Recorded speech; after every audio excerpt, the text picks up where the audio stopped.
Hello दोस्तों, कैसे हैं आप सब। मैं प्रियांशु शाह एक बार फिर से आपका स्वागत करता हूं मेरे इस यूट्यूब चैनल पर। जी हाँ, थोड़ा लंबा टाइम हो चुका है, लेकिन मैं वादा करता हूं कि अब से हम हमारे चैनल पर कंटिन्यूसली बने रहेंगे। तो चलिए आज का टॉपिक स्टार्ट करते हैं। और मैं आज आपके लिए लाया हूं एक नया टॉपिक, बहुत ही अच्छा था, नेमिंग रिएक्शन। यानी कि जो नाम से पूछी जाती है बहुत सारे रिएक्शन, बहुत सारे एग्जाम्पल में पूछे सकते हैं, डायरेक्ट भी दे सकते हैं आपको। तो चलिए स्टार्ट करते हैं। और आज की पहली रिएक्शन है हमारी एल्डोल कंडेंसेशन, जिसको हम हिंदी में बोलते हैं एल्डोल संकरण। ठीक है, बहुत ही अच्छी ट्रिक है। देख लीजिए बात क्या होते हैं, हम पहले देखते हैं कि होता क्या है। ठीक है, when alpha hydrogen containing two mole of aldehyde और ketone react with each other in the presence of dilute base, it form beta hydroxy carbonyl compound. After condensation it form alpha beta unsaturated carbonyl compound. ठीक है, इसकी जो हिंदी में भी definition है वो आपको नीचे अवेलेबल हो जाएगी डिस्क्रिप्शन में। तो चलिए स्टार्ट करते हैं आज का। तो देखो सबसे पहले दे रखा है अल्फा हाइड्रोजन कंटेनिंग। तो सबसे पहले एक बात ध्यान रखनी है कि अल्फा हाइड्रोजन होता क्या है। तो चलिए स्टार्ट करते हैं। हम सबसे पहले करते हैं कि अल्फा हाइड्रोजन, देखिए अल्फा हाइड्रोजन कभी ना किसी कार्बोनिक कंपाउंड के फंक्शनल ग्रुप के अंदर होता है। ठीक है, तो बहुत ही सिंपल सा है कि आपको देख लीजिए ये है एक आपका कार्बोनाइल ग्रुप। ठीक है, कार्बोनाइल का मतलब सी डबल बॉन्ड और कार्बन की दोनों वैलेंसी क्या रहती है, फ्री। तो ये जो कार्बोनाइल ग्रुप है ये आपका क्या है, एक तरह से फंक्शनल ग्रुप, यानी कि जिसको अपन शॉर्ट में बोलते हैं क्रियात्मक समूह। फंक्शनल ग्रुप यानी कि क्रियात्मक समूह। तो आपको इतना ध्यान रखना है कि फंक्शनल ग्रुप का जो कार्बन है, ठीक है, यहाँ पे वापस चल देते हैं, ये जो सी डबल बॉन्ड है और कार्बन के दोनों में से क्या है, फ्री। ठीक है, तो ध्यान रखना कि फंक्शनल ग्रुप का जो कार्बन है उसके पास अगर कोई कार्बन उपस्थित हो तो वो क्या कहलाता है, अल्फा कार्बन। उसके पास कोई कार्बन उपस्थित हो तो वो बीटा, और उसके पास कोई कार्बन उपस्थित हो तो वो गामा। ऐसे करके आपको जो भी कार्बन है वो चलते हैं। ठीक है, तो ध्यान रखना कि फंक्शनल ग्रुप का जो कार्बन है उसके पास अगर कोई कार्बन उपस्थित हो तो वो कहलाता है अल्फा कार्बन, उसके पास वाला बीटा और उसके पास वाला गामा। तो देखो ये तो बात हो गई किसकी, कार्बन की। लेकिन अपन को यहाँ पे कार्बन से मतलब नहीं है, अपन को मतलब किससे था यहाँ पर, अल्फा हाइड्रोजन। तो वही बात कि फंक्शनल ग्रुप का जो कार्बन है उसके पास अगर कोई कार्बन जुड़ा हुआ हो तो उसको अल्फा कार्बन कहते हैं, और उसके ऊपर लगा हाइड्रोजन क्या कहलाता है, अल्फा हाइड्रोजन। तो आपको ऐसा कंपाउंड लेना है जिसमें कार्बोनिल कंपाउंड हो, उसके पास एक कार्बन भी हो और उसके ऊपर एक हाइड्रोजन हो, तो वो आपको कहां पे काम आएगा, एल्डोल कंडेंसेशन के अंदर। ठीक है, अब ध्यान रखना, बहुत ही बात कंफ्यूजन कहां होता है, यहाँ पे देखिए जिसकी ये फंक्शनल ग्रुप कार्बन है, अगर इस कार्बन के ऊपर कोई हाइड्रोजन जुड़ा हुआ हो तो वो अल्फा हाइड्रोजन नहीं कहलाएगा। ठीक है, ध्यान से सुनना कि जो कार्बोनिल कंपाउंड का कार्बन है उसके ऊपर हाइड्रोजन जुड़ा हुआ हो तो वो अल्फा हाइड्रोजन नहीं कहलाएगा। उसके पास कोई कार्बन हो और उसके ऊपर कोई हाइड्रोजन हो तो वही अल्फा हाइड्रोजन कहलाएगा। क्लियर? तो आपको समझ में आ गया कि फंक्शनल ग्रुप का जो कार्बोनिल कंपाउंड है उसके पास अगर कोई कार्बन उपस्थित हो और उसके ऊपर कोई अगर हाइड्रोजन जुड़ा हुआ हो तो वही क्या कहलाता है, अपना अल्फा हाइड्रोजन। चलिए तो हम स्टार्ट करते हैं एल्डोल कंडेंसेशन। देखिए देखिए देखिए क्या करते हैं उसके बीच में, अब कभी कभी एग्जाम में डायरेक्ट क्वेश्चन भी दे सकता है, लाइक ऐसा क्या कि देखो सीधा कि दो मोल अपन ने ले लिया एसिटाल्डिहाइड। ठीक है, यहां पर दे दिया, और एक फर्स्ट में आपको दे दिया यहाँ पर डाइल्यूट NaOH, और एक आपको दे दिया क्या, H प्लस के साथ H2, यानी कि लाइक कंडेंसेशन। और ये आ गया क्वेश्चन मार्क। ठीक है, हिंदी में भी लिख देता हूं मैं, 2 मोल ऑफ एसिटाल्डिहाइड। बाकी सारी प्रोसेस क्या है, सेम प्रोसेस हिंदी में। ठीक है, अब क्वेश्चन, अब देखो सिंपल सा क्वेश्चन दिया रहेगा कि निम्नलिखित अभिक्रिया को समझाते हुए इसकी क्रियाविधि भी बताइए और रिएक्शन का नाम बताइए कि अभिक्रिया कौन सी। ठीक है, identify the reaction and also describe the mechanism of given equations. ठीक है, तो देखो सबसे पहले आइडेंटिफाई करना है कि आपको डाइल्यूट बेस दे रखा है और डाइल्यूट बेस के साथ क्या दे रखा है, H प्लस के साथ H2।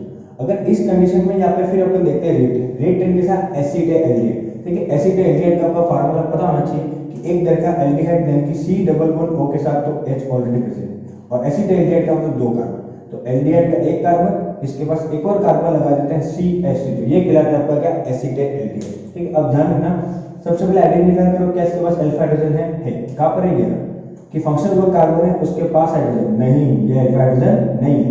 फंक्शनल ग्रुप के पास कोई कार्बन हो और उसके ऊपर ये जो 3 हाइड्रोजन लगे हैं, ये 3 हाइड्रोजन क्या है, अल्फा हाइड्रोजन।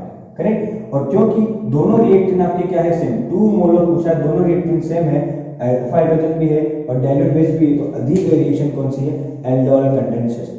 ठीक है, करेक्ट। इस अभिक्रिया में इंटरमीडिएट भी बनेगा और वो आपका इंटरमीडिएट होगा कार्बन एनायन, यानी कि कार्बन एनायन हिंदी में भी जिसको बोलते हैं। ठीक है, देखेंगे अभी कैसे चलता है। चलिए हम चलते हैं इसके मैकेनिज्म पे, स्टार्ट करते हैं मैकेनिज्म।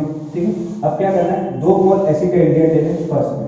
ठीक है, तो ये रहा एसिटाल्डिहाइड स्टेप फर्स्ट, कुछ भी नहीं है, CH3 C double bond O के साथ एक H, और फर्स्ट टाइम रिएक्शन करेंगे अपन किसके साथ, डाइल्यूट बेस के साथ, और बेस अपन ने क्या ले लिया, NaOH। ठीक है, इसको जस्ट मैं एक बार ओपन करके लिख रहा हूँ, ये CH2 और एक हाइड्रोजन यहाँ पर ऊपर।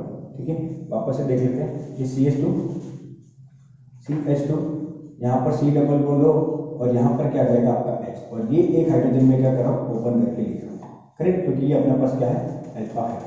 ठीक है, अब ध्यान रखना, बेस जनरली क्या होता है, OH माइनस आपको देता है, जनरली पता है, और OH माइनस किसके ऊपर अटैक करेगा, H प्लस के ऊपर, और वो H प्लस कहाँ से आएगा, अपना ये अल्फा हाइड्रोजन। तो ध्यान रखना कि डाइल्यूट बेस है तो वो क्या करेगा, डाइल्यूट बेस कि ये जो अल्फा हाइड्रोजन है उसको क्या करेगा, अटैक करके बाहर निकालेगा। ठीक है, तो क्या करेंगे, आपके पास C डबल बॉन्ड O, यहाँ पर एक H ऑलरेडी है। अब ध्यान सुनना, हाइड्रोजन पॉजिटिव के रूप में बाहर निकला, हाइड्रोजन H प्लस के रूप में क्या हो गया, बाहर निकल गया। तो जब पॉजिटिव के रूप में बाहर निकला तो इस कार्बन के ऊपर क्या आ गया, नेगेटिव चार्ज, कार्बन के ऊपर नेगेटिव। देख सकते हो, ये COOH वैसा का वैसा, CH2 वैसा का वैसा, और एक हाइड्रोजन अल्फा हाइड्रोजन प्लस के रूप में बाहर निकल गया, तो उस कार्बन के ऊपर क्या गया, नेगेटिव चार्ज, और यही अपना क्या कहलाता है, कार्बन एनायन।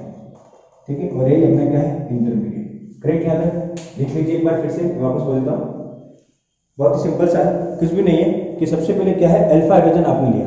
ठीक है, सबसे पहले क्या किया आपने, अल्फा हाइड्रोजन ले लिया, और उस अल्फा हाइड्रोजन ने क्या किया, डाइल्यूट बेस के साथ रिएक्शन। तो डाइल्यूट बेस के साथ रिएक्शन करने के बावजूद वो अल्फा हाइड्रोजन को क्या कर देता है, वहां से बाहर निकाल देता है, और उस अल्फा हाइड्रोजन पॉजिटिव के ऊपर बाहर निकलता है तो कार्बन के ऊपर क्या जाता है, नेगेटिव चार्ज। बहुत ही सिंपल सा है। ठीक है, ऐसे चलिए। चलिए अब चलते हैं नेक्स्ट स्टेप के ऊपर, स्टेप सेकंड हो गई, स्टेप फर्स्ट।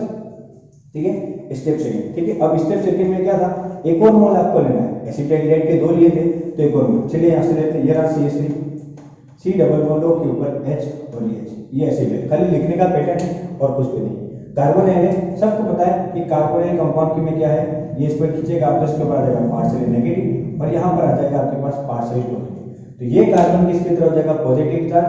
अब ये जो आपने कार्बन एनाइन लिया है यानी कि नेगेटिव चार्ज, कौन सा आएगा, CH2 के ऊपर minus C double bond O और ये H। करेक्ट, CH2 के ऊपर minus C double bond O। अब ये जो नेगेटिव चार्ज है वो इस पॉजिटिव के ऊपर न्यूक्लियोफाइल की तरफ अटैक करेगा, तो बनने वाला प्रोडक्ट सब कुछ वैसा ऐसा, ये CH3, इस CH3 के साथ ये कार्बन, और ये कार्बन के साथ एक H जुड़ा हुआ है, और ऊपर क्योंकि इलेक्ट्रॉन लेगा तो ऑक्सीजन के ऊपर माइनस, इस कार्बन के साथ ये CH2 की पूरी आके जुड़ गई। नेक्स्ट ये C डबल बॉन्ड O के साथ O, और ये आपका आ जाएगा H। करेक्ट, सिंपल सी बात है आपके पास ये रहा। और देखना, अब आपके पास क्या बचेगा स्टार्ट में, वाटर। ठीक है, जो H प्लस था, और वो वाटर क्या करेगा, एक H प्लस को क्या करेगा, तो ये जो पॉजिटिव चार्ज है वो इस ऑक्सीजन के ऊपर जाकर आसानी से जुड़ जाएगा। नेक्स्ट बचेगा क्या, CH3 CHOH, यहाँ पर CH2 C double bond O के साथ H। देखिए अब ध्यान से, ये आपका प्रोडक्ट है, कौन सा, आधार। ये क्या है, functional group C double bond O, functional group के पास वाला कार्बन अल्फा, उसके पास वाला कार्बन बीटा, और उसके पास वाला कार्बन गामा। तो देख सकते हैं आप क्या कंपाउंड बना कि बीटा के ऊपर OH, और OH को बोलता है हाइड्रोक्सी, तो बीटा हाइड्रोक्सी, और आपके पास क्या कार्बन है, कंपाउंड, तो beta hydroxy carbonyl compound. Correct, ये तो क्या था अपने पास है, और इसी बीटा हाइड्रोक्सी कार्बोनिल कंपाउंड को आप एक और नाम से जानते हैं क्या, एल्डोल। किसके नाम से जानते हैं आप, एल्डोल। ठीक है, तो बीटा हाइड्रोक्सी कार्बोनिल कंपाउंड को ही हम एल्डोल के नाम से भी जानते हैं। कैसे एल्डोल के नाम से जानते हैं मैं आपको बता देता हूँ, देखिए ये क्या है, C डबल बॉन्ड। अब C double bond O H यानी कि क्या है आपके पास, एल्डिहाइड। क्या है आपके पास, एल्डिहाइड, तो एल्डिहाइड का अपने क्या ले लिया, एल। ठीक है, और ये OH को अपन क्या बोलते हैं, ऑल के नाम से, तो L प्लस ऑल बराबर एल्डोल। तो ध्यान रखना, बीटा हाइड्रोक्सी कार्बन कंपाउंड की एल्डोल। ठीक है, अब ये तो आपका बन गया है। Now what about condensation. ठीक है, तो कुछ भी नहीं है। अब जब इसको आप क्या कराओगे, जनरली कंडेंसेशन कराओगे, तो ये हाइड्रोजन जस्ट इसको ऊपर करके लिख सकते हो अपन, अल्फा वाला ये रहा। ठीक है, ये है, ये 2 था, और उसको एक हाइड्रोजन को जस्ट ओपन करके लिख दें बस। ठीक है, कंडीशन कराओगे तो कोई नहीं है, अल्फा और बीटा यानी कि अल्फा बीटा के बीच में क्या होगा, बॉन्ड के रिलेशन। ठीक है, तो यहाँ से अल्फा का हाइड्रोजन और बीटा का OH ये पूरा वाटर के रूप में बाहर, तो माइनस H2 के रूप में बाहर आ जाएगा, तो बनने वाला कंपाउंड ये CH3 यहाँ पर। नेक्स्ट उसके साथ CH ये नेक्स्ट इसके साथ एक और CH और ये C डबल बॉन्ड O के साथ OH। ठीक है, ध्यान से सुना, इस कार्बन का H और इस कार्बन का OH दोनों बाहर निकल के तो दोनों कार्बन की इक्विवेलेंसी क्या होगी, फ्री, इसलिए बीच में क्या रहता है, डबल बॉन्ड। तो देख सकते हो आप ये फंक्शन ग्रुप, उसके पास वाला अल्फा, उसके पास वाला बीटा और नेक्स्ट गामा। क्योंकि डबल बॉन्ड का है, अल्फा और बीटा पर देखना, अल्फा बीटा अनसैचुरेटेड को डबल बॉन्ड मिलते हैं, तो अनसैचुरेटेड अल्फा बीटा अनसैचुरेटेड और फाइनली आपका क्या जाएगा, कार्बोनाइल अल्फा बीटा अनसैचुरेटेड और फाइनली आपका क्या जाएगा, कार्बोनाइल। ठीक है, तो ये हमारी जो एल्डिहाइड कंसंट्रेशन थी वो पूरी क्या होती है, समाप्त। ठीक है, एक बार बहुत ही सिंपल देख लीजिए कि 2 मोल ऑफ लेने आपको एल्डिहाइड और कीटोन दोनों क्या हमें चीज, लेकिन ऐसा कि किसके पास क्या हो, अल्फा हाइड्रोजन क्या हो, प्रेजेंट, अल्फा हाइड्रोजन क्या हो, प्रेजेंट। ठीक है, तो सबसे पहले चलते हैं, अल्फा हाइड्रोजन आ गया। नेक्स्ट डायल्यूट बेस है, ये बेस क्या करेगा, OH माइनस के रूप में इस H को पॉजिटिव ग्रुप में बाहर निकालेगा, तो यहाँ पे क्या जाएगा, CH CH2 और इसके ऊपर माइनस है, और ये आपका क्या कहलाता है, कार्बन एनायन, जिसको अपन मध्यवर्ती इंटरमीडिएट के रूप में देखते। नेक्स्ट सेकंड स्टेप, जो दूसरा मोल आपने लिया था एसिड एल्डिहाइड का, नेक्स्ट क्या है, कुछ भी नहीं, कार्बन कंपाउंड में ड्यू टू इलेक्ट्रोनेगेटिविटी ये पार्शियली नेगेटिव, ये पार्शियली पॉजिटिव। अब कार्बन एनायन भी जो होता है उसके ऊपर नेगेटिव चार्ज कहां पर जाकर अटैक करेगा, पॉजिटिव के ऊपर, एज और न्यूक्लियोफाइल। ठीक है, लेकिन नाभिक में। ठीक है, तो CH3 नेक्स्ट CH और O के ऊपर माइनस, ये CH2 C double bond O के साथ H। नेक्स्ट आपने दोहरे के ऊपर देखा था कि H प्लस के साथ क्या था, H2 वाटर के ऊपर प्रेजेंट है डायल्यूट के ऊपर, तो वो H इस ऑक्सीजन के ऊपर जाकर OH के रूप में अटैक करके जुड़ जाएगा। नेक्स्ट फिर क्या है, आपको ये क्या हो गया, beta hydroxy, C double bond beta के ऊपर OH है तो बीटा हाइड्रोक्सी कार्बोनाइल कंपाउंड, और इसी को आप किस नाम से जानते हैं, एल्डिहाइड, तो अपना प्रोटेक्ट करता है। नाउ कंडेंसेशन, क्योंकि अपने रिएक्शंस का नाम है एल्डिहाइड कंडेंसेशन, एल्डिहाइड संघनन, जिसको हिंदी में बोलते हैं संघनन। जिसे हीट करोगे तो अल्फा बीटा यानी कि अल्फा का हाइड्रोजन, बीटा का OH दोनों बाहर निकल जाएगा और उसके बीच में क्या जाएगा, डबल बॉन्ड, इसलिए नाम पड़ा alpha beta unsaturated carbonyl compound. ठीक है, इसमें एक मेन चीज क्या है, आपको डायरेक्ट अगर एल्डिहाइड संघनन देगा तो आप लैंग्वेज लिख के मेक इसमें कर सकते हैं, बट आपको अगर क्वेश्चन मार्क वाले क्वेश्चन के रूप में दिया, कंप्लीट रिएक्शन जिससे भी देखा, तो आइडेंटिफाई करने का सबसे पहला तरीका है कि आप देखिए रिएक्टेंट को, यानी कि आपका जो कैटलिस्ट है उसके ऊपर, सॉरी कैटलिस्ट को देखिए क्या है, बेस, बेस भी कैसा है, डायल्यूट बेस है। फिर आप देखिए रिएक्टेंट को, रिएक्टेंट के साथ आपके पास एल्डिहाइड और कीटोन, और ऐसा है जिसके पास अल्फा हाइड्रोजन प्रेजेंट है और दोनों क्या हो, सेम। अगर दोनों सेम नहीं होते तो वो रिएक्शंस अलग होते हैं, बताऊंगा मैं आपको कौन सी।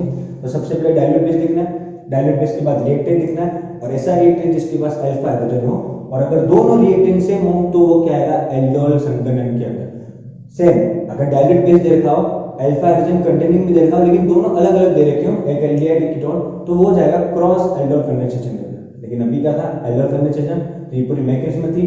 आप मुझे वीडियोस में शेयर करके बताइएगा कि आपको मेरी वीडियोस कैसे पसंद हुई, और भी आप कोई और भी नई रिएक्शन देखना चाहते हैं तो प्लीज कमेंट बॉक्स में कहिए, और भी सजेशन देते रहिए। लाइक कीजिए, शेयर कीजिए, सब्सक्राइब कीजिए। बहुत बहुत ही धन्यवाद।